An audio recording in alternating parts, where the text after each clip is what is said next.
네, 기도하겠습니다. 하나님 고맙습니다. 저희가 또 가정교회 길라잡이 위크 4 4주째 모여들었습니다. 오늘 자리에 함께하지 못한 부부 두 명은 다른 일이 있어서 참여하지 못했지만 저희가 함께 있는 사람들과 마음을 동일하게 해서 언제든지 모임에 참여할 수 있도록 도와주시옵소서. 참여한 한 사람 한 사람들이 가정교회 길라잡이를 통해서 가정교회 모임에 유익한 열매를 거둘 수 있도록 도와주세요. 우리가 함께 배워갑니다. 성령님 도와주세요. 예수님의 이름으로 기도했습니다. 아멘. 아멘. 네, 화면 쉐어링이 나오죠? 가정교회 길라잡이 위크 4로. 그래서 오늘은 지난주에 약속한 대로 목장 모임에서의 자녀들에 대해서 나누기로 했어요. 지난번에 서로 그렇게 나누기로 했는데 목장 모임에서의 자녀들, 아마 목장 모임을 하시는 많은 목장 안에 결혼을 한 부부들이 있고 또 그 목장 모임을 할 때마다 대부분의 자녀들이 함께 모임에 나오고 또 자녀들을 어떻게 해야 될지 다들 고민을 하실 것 같아요. 저만 해도 아이들이 넷이 있어서 아이가 하나도 없을 때, 싱글로 있을 때도, 모임을 좋아했지만, 결혼을 하고, 제 아내와 제가 결혼을 하고 나서 두 사람도 여러 사람들을 초대해서 모임 갖는 것을 참 좋아하긴 했지만, 첫째 아이가 태어나고, 둘째 아이가 태어나고, 아이들이 자라는 동안에 늘 집에 사람들을 초대해서 같이 밥을 해서 먹고, 또 밥 먹고 난 다음에 설거지도 같이 하고, 또 설거지가 다 끝나고 나면 서로 자연스럽게 티타임을 가지면서 우리 삶에 대해서 나누고 또 삶 안에서 하나님이 어떤 일들을 하시는지 짧게 나눴던 것 같아요. 근데 이제 대부분 저와 아내가 했던 일들은 우리가 마치 다른 사람을 가르치듯이 나눴다기보다는 주로 손님으로 초대한 사람들과 이 얘기 저 얘기를 하다가 그분들의 이야기를 주로 귀담아서 듣는 일들을 했던 것 같아요.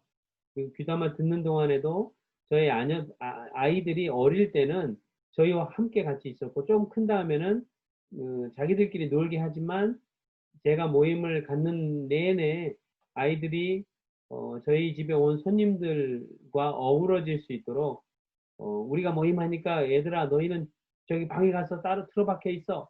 절대 그렇게 하지 않았고 우리가 모임을 하고 교제하는 시간 내내 아이들이 언제든지 부모에게 접근할 수 있도록 허용했고 또 자녀들 중에 아기가 있을 때가 있었어요. 저희도 아기가 있으니까 아기가 막 울 때도 있고 그럴 때도 그것이 우리 모임의 일종의 방해 요소가 된다는 그런 느낌도 안 가졌을 뿐만 아니라 손님으로 왔던 사람이 아이가 없는 분들이거나 아이가 좀 다 큰 사람이거나 아니면 저희처럼 어린 사람일지라도 모임에 아이들이 있는 것이 전혀 서로에게 부담이 되지 않는다라는 그런 사인을 되게 많이 줬던 것 같아요.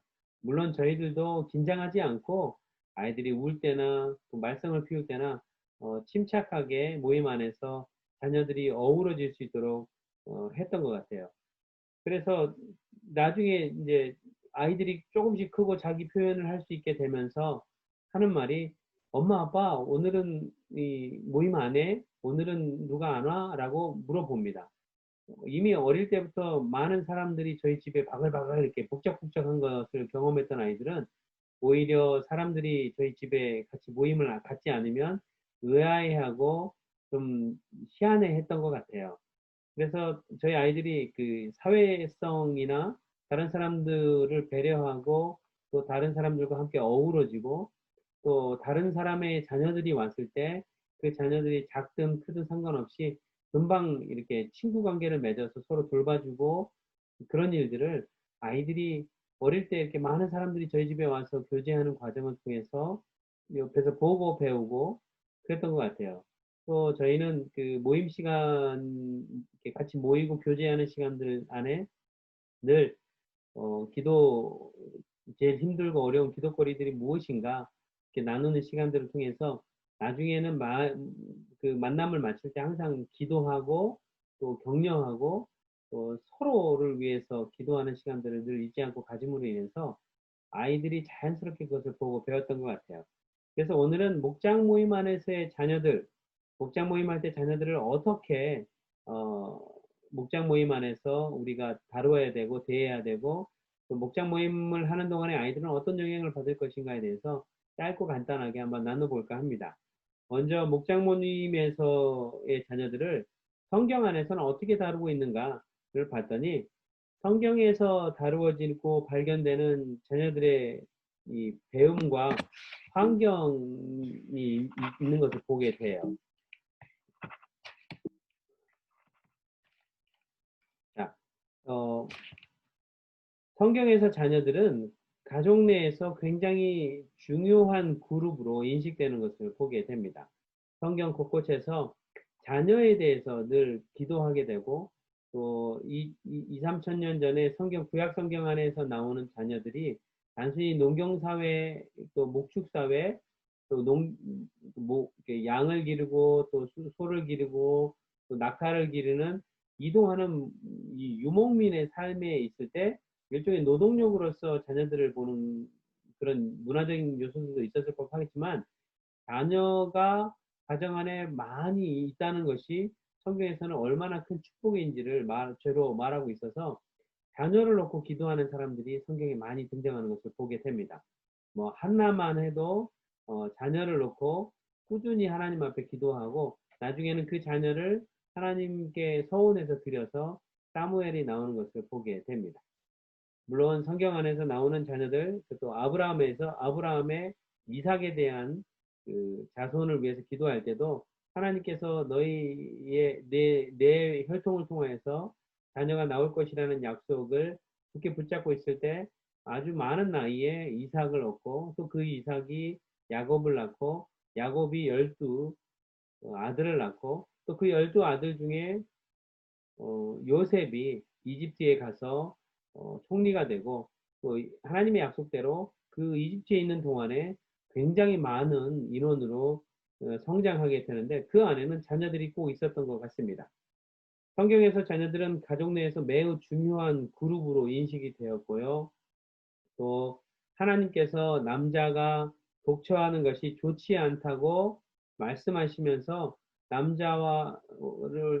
남자애를 잠재워서 그 갈빗대 안에서 가장 좋은 것으로 여성을 만드셨다라는 그런 이야기가 나옵니다. 그렇게 해서 가정이 이루어지고 그 가정 안에서 자녀들이 나오게 되는데 그 자녀들도 홀로 있는 것이 동일하게 좋지 않다라고 하나님이 여기셔서 가족이라는 패밀리라는 공동체 안에 자녀들을 함께 있을 수 있도록 만들어 놓으셨습니다. 그래서 성경 창세기 안에 남자가 등장하고 또 여자가 등장해서 가정을 이루게 하시면서 그 안에 자녀들의 복을 주심으로 인하여서 번성하고 또 충만하라는 그 말씀이 이루어지는 것을 보게 됩니다. 그러니까 자녀들은 하나님의 말씀에 창세기부터 등장하는 매우 중요한 그룹으로 인식되었다는 것입니다.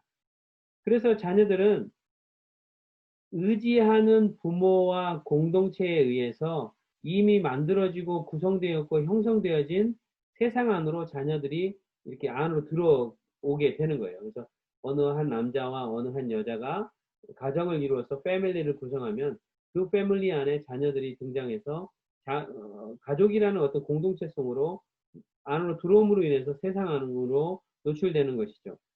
그래서 자녀들은 이 자녀들의 물리적이고 정신적인 복리, 웰페어는 이미 만들어진 세상으로 자신들이 오게 한 부모와 공동체의 책임이라는 것입니다.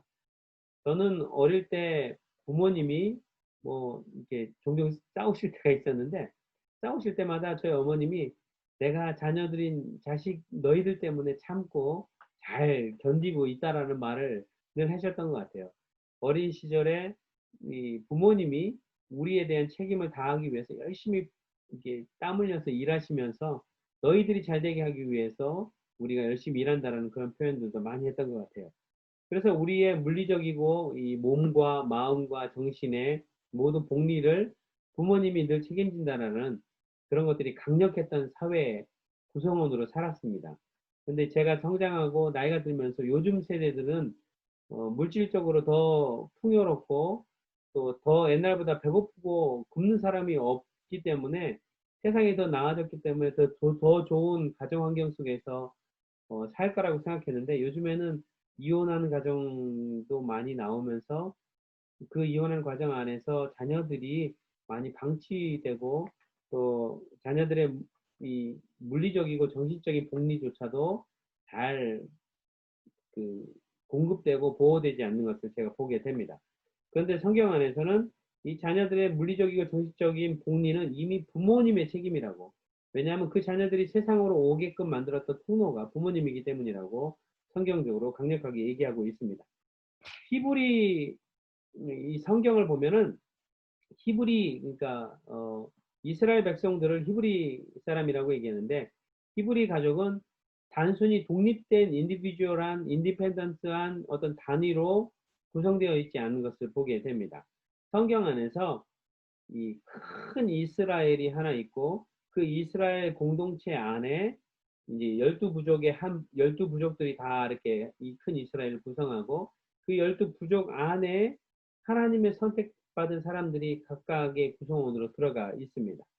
그리고 그 안에 가족이 있으며 이 가정이 존재하며 그 가정이 안에 있는 자녀들이 이 성경 안에 한 부분으로서 큰 국가적인 카테고리 안에 한 부분으로서 존재하는 것을 보여줍니다. 자녀들은 이스라엘 국가로 이 네트워크 하나하나 이렇게 연결되어 있는 것을 보게 됩니다. 지금 화면에 파워포인트에 나온 대로 자녀가 이 가정에 속해 있고 그 가정은 각 부족, 12부족에 속해 있고 또 12부족은 또 이스라엘 공동체라는 전체의 큰 카테고리 안에 들어가는 것을 보게 됩니다. 히브리 사람들은 자녀들을 단순한 인간 부모의 육체적 소산물로 보지 않았습니다. 이 히브리 성경 안에 나오는 사람들의 관점, 부모님들은 이 자녀는 하나님으로부터 온 특별한 선물, gift from God, 그래서 특별한 선물로 여겼습니다. 하나님께서 작정하고 주신 선물이기 때문에 하나님께서 주셨던 선물을 어떻게 하면 잘 어, 아이들을 돌보고 또 잘 그 하나님 주신 선물답게 손상되지 않고 육체적으로, 영적으로, 정서적으로 또 감정적으로 그리고 이제 공동체 안에서의 관계 안에서 어떻게 성장할지를 하나님 선물이기 때문에 늘 고민하고 생각하면서 자녀들을 대했다라고 성경은 이야기합니다. 그래서 여러분 이스라엘 공동체 안에는 요즘 시카고에 유대인들이 많이 있는데 유대인 회당에 가서 아이들이 공동체 속에서 많이 보고 배우는 것을 보게 됩니다. 또 자녀는 성경 안에서 하나님의 호의로 인식이 됩니다. 그래서 일종의 하나님께서 우리에게 호의를 보여주실 때 저라는 사람에게 호의를 보여주시기 위해서 자녀를 일종의 사인으로 저희 가정에 주신다는 거죠.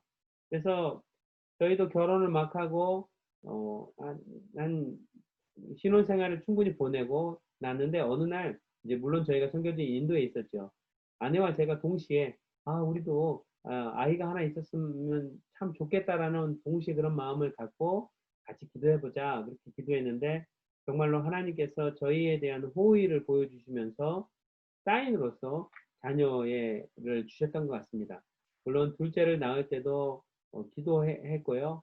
셋째도 기도했고 이렇게 해서 아이를 넷이나 주셨는데 제가 이 말을 하면서도 참 조심스러운 것은 생명을 주시는 것도 하나님이시고 또 주시지 않고 다른 방법을 사용하시는 것도 하나님이시기 때문에 요즘에 자녀를 막 구하는데도 구하지 못 이렇게 자녀가 안 생기는 부부들이 있더라고요.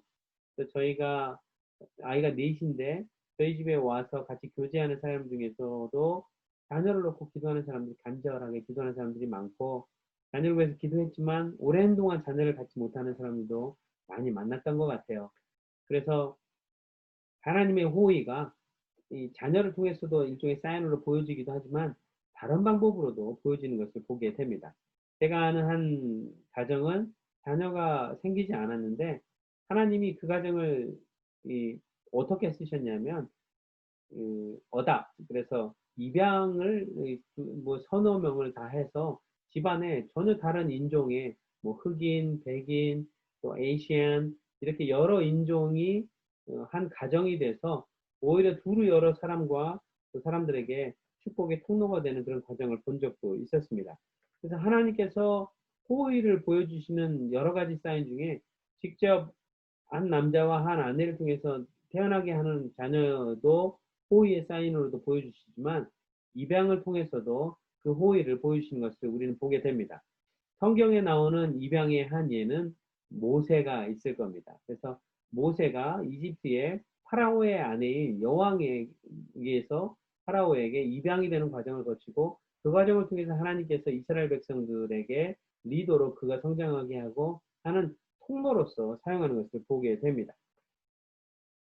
자녀들이 태어나면 이 자녀들의 영적 보호와 돌봄은 가정의 아버지와 어머니의 몫이라는 것이 이 성경적인 관점입니다. 자녀들의 성장에서 리더십을 갖고 또 사회적인 관계 안에 들어가서 하나님의 축복의 통로가 되는 그 모든 역할을 할 수 있도록 성장하도록 만드는 것도 부모의 책임에 해당합니다. 사실은 많은 교회들이 자녀들이 조금 이렇게 결혼해서 자녀들을 낳으면 어련히 알아서 자녀들이 큰다라고 생각하는데 사실 그렇지 않습니다.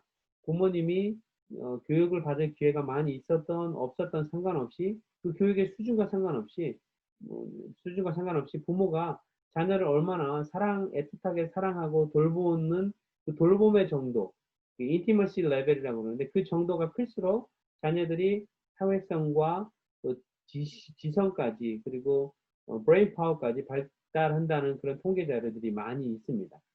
그거 이외에 후천적인 교육의 기회를 자녀들이 얼마나 가졌느냐, 또 얼마나 서포트를 해 주었느냐는 일종의 부분적인 변화 요소로서 작용하지 메인으로서 자녀들이 영적으로 정서적으로 풍성함을 가지고 자라는 데는 부모와의 친밀하고 부모가 빈 부와 관계없이 사랑스럽게 최선을 다해서 가르치고 또 보게 하고 배우게 하는 것을 통해서 자녀들이 성장을 잘한다는 통계가 있습니다.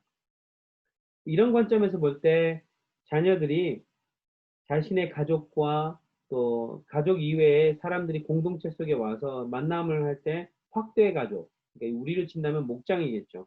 이 확대 가족, 자신의 가족과 확대 가족으로부터 자녀들이 동떨어지고 공동체로부터 떨어져서 하나님을 알도록 교육되는 것은 불가능하다는 것이 여러 통계 자료에 나와 있습니다. 또 어떤 교육학 리포트에 의하면 이 계획되지 않은 이 모범, 그러니까 막 계획을 해가지고 아이들 앞에서 우리가 이렇게 사는 모습을 보여야지 라고 마음을 먹고 엄마 아빠가 어흠 이럴 때 이렇게 하는 거고 이럴 때 이렇게 하는 거야 라고 계획을 해서 아이들에게 모범을 보이는 것보다 평상시 자연스러운 삶의 일상 속에서 계획되지 않은 모범, 롤 모델로서 부모가 아이들에게 보여줄 때 자녀들의 교육 효과가 종교적으로 또 영적으로 육체적으로 정서적으로 아주 극대화된다는 그런 통계도 있습니다. 자녀들은 공동체로부터 지금 화면에 나온 대로 떨어진 채로 살 수 없습니다. 첫 번째는 부모와 형제 자매라는 공동체 속에 어우러져서 자라나야 되고 또 확대 가족인 목장 모임 안에서도 자녀들은 홀로 존재해서는 안 됩니다. 자, 자녀들이 이렇게 공동체에 속해 있는데 자녀들이 목장 모임에 동참해야 하는 이유 두 가지를 말씀드릴게요. 목장 모임을 할 때 목장 모임 동안에 자녀들이 가장 효과적으로 공동체와 또 이 공동체 안에서 목장 모임 하는 동안에 섬김과 사귐과 배려와 믿음을 이렇게 배우게 되기 때문에 자녀들은 목장 모임에 참여해야만 합니다. 또 두 번째로 자녀들이 목장 모임에 꼭 참여해야 될 이유는 자녀들이 목장 모임 안에서 부모님이 동참하고 다른 아이들과 함께 동참하는 것을 통해서 부모님들이 오히려 하나님 나라를 엿볼 수 있게 되는 이제 다른 방식의 도움이 되기 때문입니다. 저와 아내만 해도 여러 사람들이 저희 집에 와서 여러 가지 이제 밥도 먹고 기도도 하고 이럴 때 저희 아이들뿐만 아니라 다른 아이들까지 모두 다 어우러져서 시끌벅적하면서 모임을 하는 동안에 아 이것이 하나님 나라가 아닐까라는 그리고서 마음이 풍성해지는 그런 경험을 했던 것 같습니다. 초기 신약 시대 이 목장 모임, 그러니까 목장 교회죠. 초기 신약 시대 목장 교회에서는 이 목장 모임을 하는 동안에 어떻게 아이들이 있었는지 이 역사를 가만히 조사해 보면 신약 시대에는 집이 우리가 지금 살고 있는 요즘 살고 있는 큰 집이 아니었고 대부분 작은 집이었기 때문에 부자들 몇 명을 제외하고는 작은 집이었기 때문에 그 작은 집 안에서 초기 신약 시대에 목장 모임, 교회로서 목장 모임을 할 때마다 자녀들 보고 딴 데 가 있으라고 지하실에 가 있으라고는 하지 않고 아주 자연스럽게 어른들이 모여서 예배하고 떡을 떼는 동안에 모임 안에서 자녀들이 같이 옆에 있었고 목장 모임 안에서의 만남과 영적 나눔 그리고 물질을 나누는 거 또 부모가 다른 사람들과 함께 이야기를 듣고 또 나누고 기도하는 것들을 옆에서 보고 배우는 것들이 자연스럽게 이루어졌다는 것입니다. 또 자녀들이 자기들끼리 어린아이들끼리 놀면서도 이 아이들은 인간 본능에 의해서 부모의 목소리를 늘 찾습니다. 부모가 어디에 있는지 부모의 목소리가 들리는지를 순간순간 확인을 하면서 자기들이 노는 자리에서 놀면서 안정감을 내가 있는 곳이 안전하구나 라고 느낀다고 해요. 그래서 어떤 아이들은 엄마 아빠가 저기서 두런두런 나누는 소리가 갑자기 엄마 소리가 안 들리면 갑자기 놀다가 불안해져갖고 엄마 하고 찾는 아이들을 여러분 본 적이 있으실 겁니다. 마치 이것처럼 자녀들끼리 옆방에서는 막 놀게 놔두는 동안에도 이 자녀들이 귀를 쫑긋하고 목장 모임을 하는 동안에 저쪽에서 엄마와 아빠가 부모님이 다른 부모님들과 무슨 이야기를 하는지를 아이들이 귀를 쫑긋하고 다 듣고 있다는 사실이에요. 그래서 목장 모임의 기도 소리도 듣고 있고 만남을 통해서 이 얘기 저 얘기를 나누는 것도 다 듣고 있다는 거예요. 그리고 사람들 사이에서 목장 모임하면서 아이고 내가 이번 주에는 이런 일이 있으면서 이런 기적을 체험했어요라고 또 목장 모임 안에서 어떤 사람이 슬프고 어려운 일이 있었는데 함께 기도하면서 그 기도하는 동안에 치유의 역사들이 일어나는 것도 자녀들이 그 목장 모임 가까운 곳에서 그것을 다 듣고 볼 수 있는 기회가 있었다는 것입니다. 또한 자녀들도 함께 떡을 떼고 또 식사 교제하는 것에 자연스럽게 참여하면서 목장 모임의 현장에 아이들이 100% 있는 것으로 인해서 자녀들이 이 하나님 나라의 원형, 교회의 원형이 어떻게 구성되고 돌아가는지 매주 목격할 수 있는 것이 형성이 된다는 거예요. 그래서 자녀들은 부모님이 모임에서 나누는 대화의 주제와 단어, 표현 등을 연습하지 않았는데도 이렇게 배워라고 하지 않았는데도 멀찍이 있는 것 같고 마치 옆방에 있는 것 같은데도 다 듣고 이 아이들이 자신 안에 내재화되는 과정을 갖게 된다고 이야기합니다. 사실 제가 이렇게 나눠놓고 제 아내나 제가 흠칫흠칫 놀랄 때가 있어요. 뭐냐면 저와 아내가 입 밖으로 소리를 내서 표현하는 여러 가지 말의 표현이나 여러 가지 이야기들을 제 네 아이들이 다 귀를 쫑긋하고 다 듣는다는 거예요. 이제 듣지 마, 저 잠깐만 비켜줘. 이렇게 눈앞에 안 보이는 것 같아도 무슨 말을 하는지, 근심의 이야기를 하는지, 슬픔의 이야기를 하는지, 또 기쁨의 이야기를 나누는지, 또 표현을 할 때 분노의 말을 표현하는지, 어떤 단어를 사용해서 다른 사람을 칭찬하는지, 격려하는지, 살리는 말을 하는지 아이들이 다 듣는다는 거예요. 그래서 저희가 말 한마디도 정말 아이들이 다 듣는다는 생각을 하니까 저희 부부끼리 대화를 나눌 때도 사실 부부, 아내와 저가 단둘이 시간을 가질 때도 일종의 목장 모임이 형성되는 거고 이웃을 초대해서 이웃들이 우리와 함께 어우러져서 대화를 나눌 때도 되도록이면은 살리는 말, 또 세우는 말, 또 정말로 기도를 통해서 다른 사람들이 영혼의 터치를 받는 이야기들을 함께 나눴던 것 같습니다. 뭐 이 정도가 사실은 제가 나눌 수 있는 이야기고요.